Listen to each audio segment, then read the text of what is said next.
Good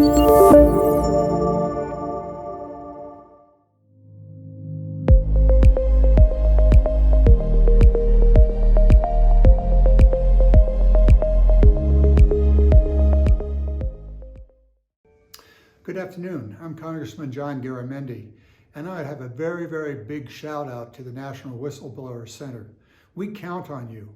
I know that Congress needs whistleblowers. We can't do our job unless there's whistleblowers, and whistleblowers need serious support and serious help. It takes a lot of courage. It takes a lot of courage for an individual who is working for the U.S. government and sees something that's illegal, sees fraud, sees abuse, sees what is wrong, and then to get the courage to stand up literally before the entire public and say, this must stop, this is wrong. So let's make sure that the whistleblowers have all of the support that they need. This is not new. This actually goes back to the very genesis of this nation, 1778, in late July. It was a law passed by the Continental Congress that established the first whistleblower law. And over the years, we have maintained that. Not as robust, not as strong as necessary. Just want to give one example.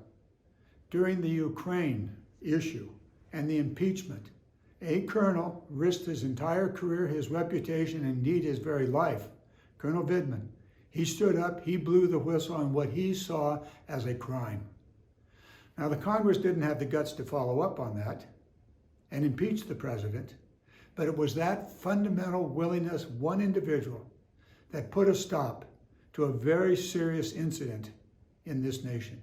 And we know, those of us in Congress, that every day in the wide range of issues that the U.S. government's involved in the contracting, in the military, in the healthcare systems, and recently in the effort to deal with the pandemic, and the extraordinary amount of money and the new programs that have been generated, there is going to be probably numerous problems.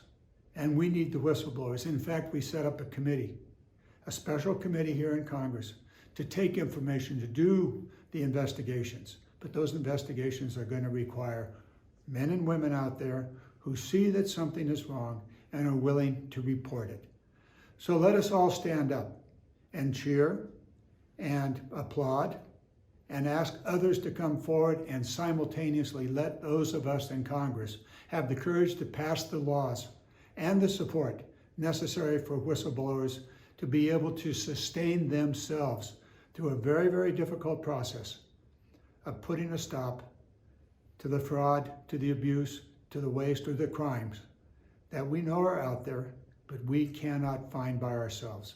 So here's to the whistleblowers of America. Here's to the National Whistleblower Center and the work that you have done. I know that I've counted on you for advice and counsel as we put forward the Peace Corps Reauthorization Act.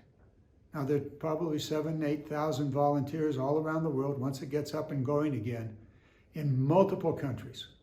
They need to be able to file their complaints, and they need to make sure that their complaints, their concerns are handled. That is now going to be embedded in the law, which I think Congress is going to pass in the next few months. So, July 30th, Whistleblower Day, National Whistleblowers Center, thank you so very, very much. Let's keep it going. Let's keep us all honest. Let's keep this government online, and we're going to count on whistleblowers to do that. Thank you very much.